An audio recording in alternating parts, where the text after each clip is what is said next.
Está con nosotros en la cabina de Radio Panamá a esta hora Olmedo Alfaro, vicepresidente, ¿lo puedo presentar como vicepresidente de CADE en su momento? Soy tesorero actualmente de APEDE, Okay. Pero sobre todo soy empresario privado y analista económico y financista. Gracias por acompañarnos en esta mañana.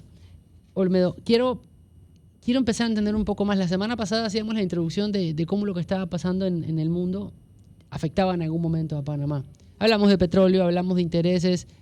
Carlos Araúz nos intentó poder entrar dentro de esa rueda que está pasando. Y yo quiero saber desde este lado, porque estamos viendo un país como Panamá que intentamos empezar a girar la rueda y que la economía empiece a caminar y que el tema económico llegue al bolsillo de la población. Pero ¿en dónde estamos parados en este momento y cómo vemos al mundo? Bueno, sí, actualmente, como dices tú, Leonardo, es lamentable que esté ocurriendo esta sacudida económica actualmente en Irán, porque le pone una tuerca dentro de la máquina de la economía tanto global como panameña. Justo cuando parecía que estaban saliendo hierbas verdes en el crecimiento del Panamá y el país se enfocaba por un buen rumbo, tenemos esta desestabilización, ¿no?, que va a causar efectos negativos en la economía tanto global como panameña de dos maneras: inflación y falta de crecimiento económico, estancamiento económico. Lo que está pasando, como te dije, es lamentable, porque los países del Golfo Pérsico producen alrededor del 20% del petróleo y los combustibles que se consumen en el mundo. Ahí está Irán, Irak, Kuwait, Arabia Saudita, Bahrein, Qatar, etcétera, ¿no? Entonces, estos combustibles, aparte de ser utilizados como combustibles, son utilizados como insumos en los procesos industriales, los procesos de manufactura de otras cosas. Entonces, Irán ha cerrado el estrecho, amenazando a los barcos que pasen por ahí con atacarles. Esto ha causado que nadie quiera pasar por ahí. Esto ha causado, a su vez, que la oferta del combustible y el petróleo disminuya 20%. Y esto ha causado, a su vez, que el precio del petróleo se duplique en un par de semanas. Se duplique. De $56 más o menos por barril, que llegó a estar hace unos meses, a $115, lo vi anoche.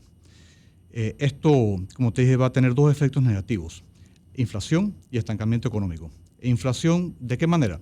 Aparte de los costos de los combustibles, que todos podemos ver en el costo de la gasolina, también la inflación la importamos, porque los combustibles son utilizados en los procesos de producción de, por ejemplo, los fertilizantes, que se hacen a base de gas natural, 40%. Entonces esto automáticamente sube en la medida en la que el gas natural y el petróleo suben. Y además también los fletes han aumentado drásticamente durante los últimos días, quizás se han duplicado en los últimos días. Y esto encarece las mercancías que se importan a Panamá y que se venden.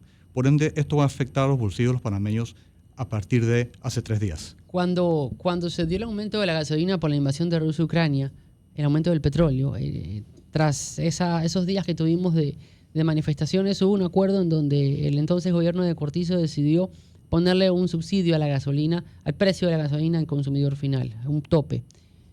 El jueves pasado en la conferencia de prensa se le preguntó al presidente de la República qué iba a pasar en ese caso, porque se está viendo ya que el petróleo está subiendo, el precio de la gasolina ya empezó a subir la semana pasada, la tendencia sigue en aumento y eso va luego a repercutir en el costo de la canasta básica, porque cuando la gasolina sube, sube todo. ¿Qué formas son las que tiene Panamá para poder contrarrestar esto? Porque desde el punto de vista del consumidor se ve que las cosas empiezan a subir, pero el salario no sube al mismo precio que suben los costos. Claro, por eso te digo que es muy desafortunado que esto esté ocurriendo justamente en este momento en el que Panamá tiene un desempleo que venía en aumento, que vino en aumento, como pudimos ver en septiembre del 25 a 10.4%, aunque parece que ha estado mejorando desde septiembre hasta ahora. Por lo que estábamos justamente saliendo de un momento difícil económico, pero que para una enorme cantidad de familias panameñas sigue siendo una situación difícil, una situación de crisis, por lo que yo creo que el gobierno tiene que tener muy presente la situación difícil que tiene la gente en este país y hacer algo al respecto.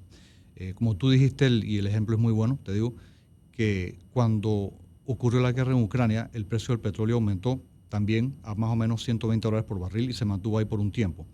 El subsidio que el gobierno interpuso en ese momento fue un tope de la gasolina de primero $3.95 por galón de gasolina y después $3.25. y lo mantuvo por 18 meses. Esto tuvo un costo al gobierno de $500 millones durante estos 18 meses. Fue un costo grande. Si el gobierno no hace nada ahora, como dijo el presidente Mulino la semana pasada, entonces estos $500 millones, asumiendo que el conflicto también dure la misma cantidad de tiempo, que esperamos que no va a pasar y estoy seguro que no va a pasar. Es más, el mercado también asume que no va a pasar. Pero este dinero lo pagarían los consumidores del combustible, lo pagaríamos los usuarios, lo pagaríamos todos nosotros. Entonces, en este momento, yo creo que el gobierno debería considerar dos cosas. Primero, para mitigar la inflación, considerar un subsidio, revisarlo, no cerrarse a la idea. Y para contrarrestar los efectos del estancamiento económico, fomentar la inversión pública, acelerar los procesos de hacer mantenimientos, de inversiones y dar apoyo crediticios a personas que lo necesiten para evitar que quiebren, hasta que capeemos el temporal. Como te dije, los mercados asumen, por lo que los futuros de gasolina actualmente están en un concepto que se llama backwardation, que es que el precio de la gasolina en el futuro se considera que será menor que ahora, por lo que los gobiernos están asumiendo que este conflicto durará solamente un par de semanas. Y la gasolina y el combustible, el petróleo en general, igual que subió, va a bajar rápidamente. Ahora, pero, bueno, el presidente ya mostró una posición pasiva ante esta situación, prácticamente de observar y asumir. En un país que tiene una deuda tan alta, que supuestamente en estos momentos no cuenta con el suficiente dinero, ¿de dónde se podría sacar el dinero o la plata para un subsidio? ¿Habría que recurrir nuevamente a préstamos? ¿Habría que recurrir a dinero de afuera para poder afrontar esta situación? Bueno, es tal cual dice Chema, eso es lo que es. El país tiene un alto nivel de deuda, los presupuestos están ya al máximo de su capacidad. La única forma sería entonces dedicar recursos del Estado a esto, y la única forma de financiar esos recursos del Estado es con endeudamiento. Pero eso también tiene repercusiones adicionales. El déficit aumenta, entonces hay que recortar por un lado para compensar por otro, porque tenemos obligaciones con las calificadoras de riesgo de no sobrellevar el tope de déficit. Ahora, esta es una situación extraordinaria. O sea, hay cierta comprensión al respecto. Pero yo creo que tenemos que ver cómo evolucionan los eventos durante los próximos días. Usted ha hablado en diferentes espacios de las 3C para el desarrollo, tanto de personal como del país. ¿Qué significa esto? Bueno, esa es la tesis mía de la maestría que hice recientemente en España.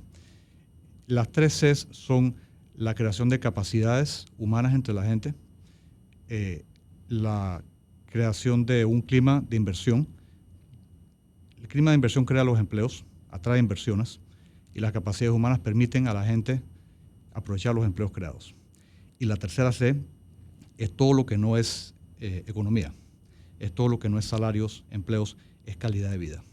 Las 3C son importantes, y las 3Cs debidamente atendidas llevarán a lo que para mí es el fin último de un gobierno, que es generar bienestar entre la gente. Ese desarrollo, porque hay una realidad. Cada gobierno hereda lo que le deja el anterior. Si fuésemos un país con políticas de Estado, estas cosas no pasarían, pero llega un gobierno y empieza a borrar lo que hizo el anterior, señalando que muchas de esas cosas estuvieron mal. Lo hizo Martinelli, lo hizo Varela, lo hizo Cortizo, lo ha hecho el gobierno de Mulino. ¿Cómo generamos capacidades de desarrollo en un país en donde históricamente no ha tenido políticas de Estado? Sí, bueno, ese es un defecto de nuestro modelo económico y político, desafortunadamente, ¿no? Y es un componente clave de un marco institucional eficiente, eficaz, de primer mundo, como los países que tienen gobiernos un poco más adelantados, más maduros, aplican. ¿Cómo llegar a ello? La sociedad entera tiene que ponerse de acuerdo y tiene que empezar a considerar que los compromisos a largo plazo que se acuerdan no pueden romperse, que el país tiene que planificar no solamente a 4 o 5 años, sino a 10, a 15, a 20 años. Más allá es difícil planificar porque uno no sabe lo que va a pasar ya a un plazo tan largo, pero sí debe mantener acuerdos tanto a nivel de gobierno, pero también como a nivel de empresa privada y de la sociedad en general, y exigir que se cumplan esos acuerdos, que se lleve a cabo un proceso de planificación de hacia dónde vamos como país, dónde estamos, a dónde queremos ir y cómo vamos a llegar, y que los gobiernos sucesivos vayan aportando su parte dentro de este gran plan. La semana pasada también se anunció, hubo dos noticias relacionadas con materia laboral muy contradictorias.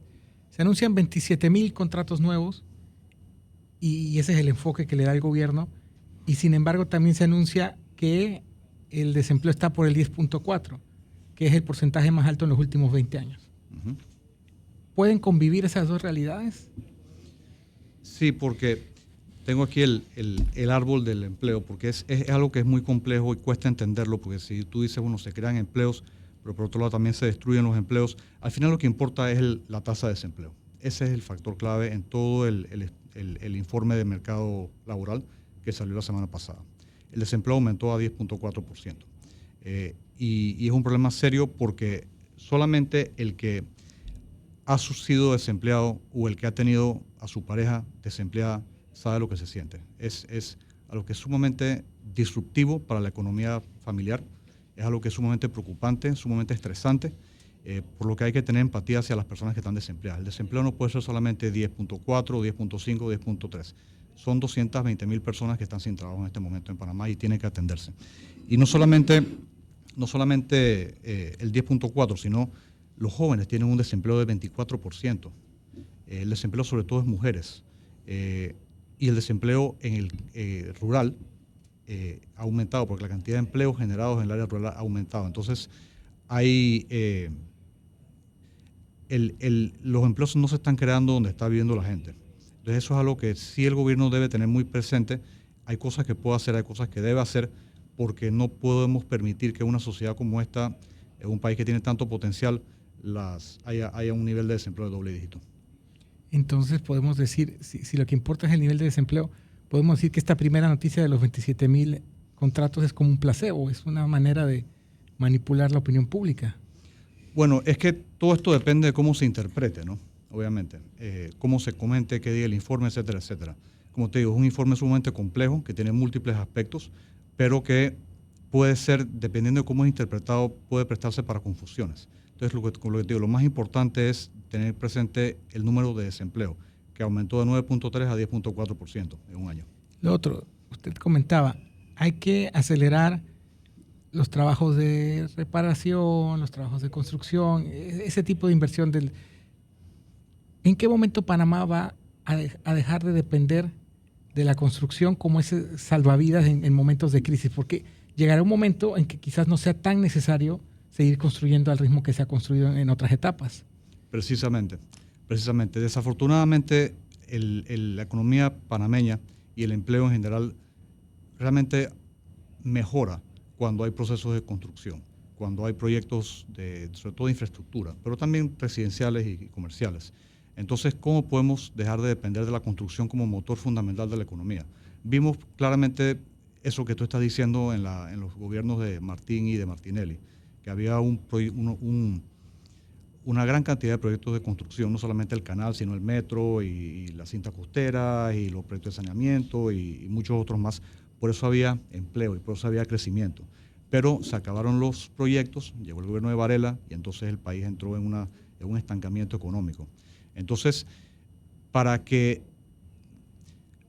Panamá cree crecimiento económico que alcance a la mayor cantidad posible, la gente tiene que desarrollar lo que yo llamo en la tesis el Panamá B. Tienes el Panamá A, que es el Panamá de los sectores que atienden a la demanda externa, puertos, aeropuertos, servicios financieros, zona libre, etcétera, etcétera. El mundo es su mercado. Entonces, el Panamá B, y además este sector es sumamente productivo, sumamente competitivo, pero genera pocos empleos. Entonces, tienes el otro Panamá, que es el Panamá B, que es el Panamá del comercio, de la agricultura, subsistencia, pero que genera muchísimo empleo, pero es muy poco productivo, ganan salarios bajos.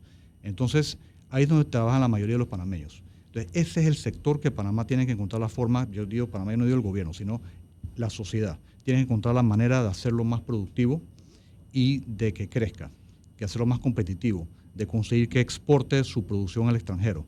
Porque si el mundo es tu mercado, tú puedes crecer ilimitadamente. Pero si solamente Panamá es tu mercado, estás constreñido porque Panamá es un país pequeño. Me quedo pensando en un asunto, porque hablamos cómo debe avanzar Panamá. Pero la gran pregunta de todo el mundo es cómo me llega la economía a mi bolsillo. ¿Cómo hacemos para que esa calidad de vida llegue realmente a la población panameña? Bueno, el empleo es lo fundamental.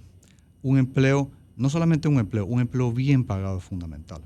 Yo vi que el promedio salarial en Panamá creo que es $550. Es bajo. Entonces, para que el crecimiento económico de Panamá, que todos sabemos que es 4,5%, 5%, crecimiento potencial es por ahí más o menos. ¿Cómo yo consigo que mi bolsillo crezca 5%? Porque eso es lo que nos importa realmente a nosotros, ¿no? Entonces, lo más importante es atraer inversión, porque la ecuación básica es generar confianza, atraer inversión, la inversión genera empleo. Entonces, ¿cómo el país atrae inversión? ¿Cómo nos mostramos a nosotros como un puerto seguro de inversión para que la inversión entonces genere los empleos que los panameños necesitamos? Empleos bien pagados.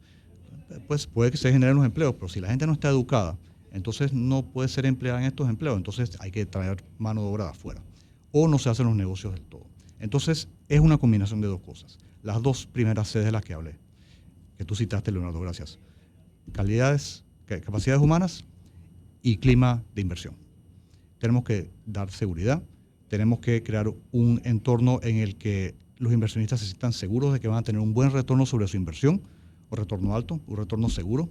Y yo creo que Panamá tiene importantísimos atractivos, sobre todo en comparación con sus países vecinos. Tenemos el dólar, tenemos seguridad. Este es un país en el que todo el mundo quiere vivir. Tiene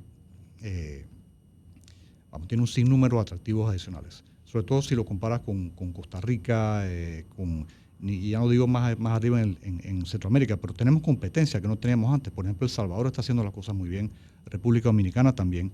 Entonces, Panamá tiene que considerar sus atractivos y tiene que aumentar los atractivos que tiene y crear nuevos atractivos. Don Olmedo Alfaro, gracias por estos minutos en Radio Panamá. Ojalá podamos seguir conversando para poder entender este y otros temas. El tema económico sigue sobre la mesa y va a seguir durante estos meses, sobre todo por el tema del conflicto que hay en Medio Oriente, pero ojalá podamos seguir conversando sobre todos los temas que tengan que ver con el país y poder hacer la explicación correcta. Gracias por el espacio, Ronaldo. Gracias.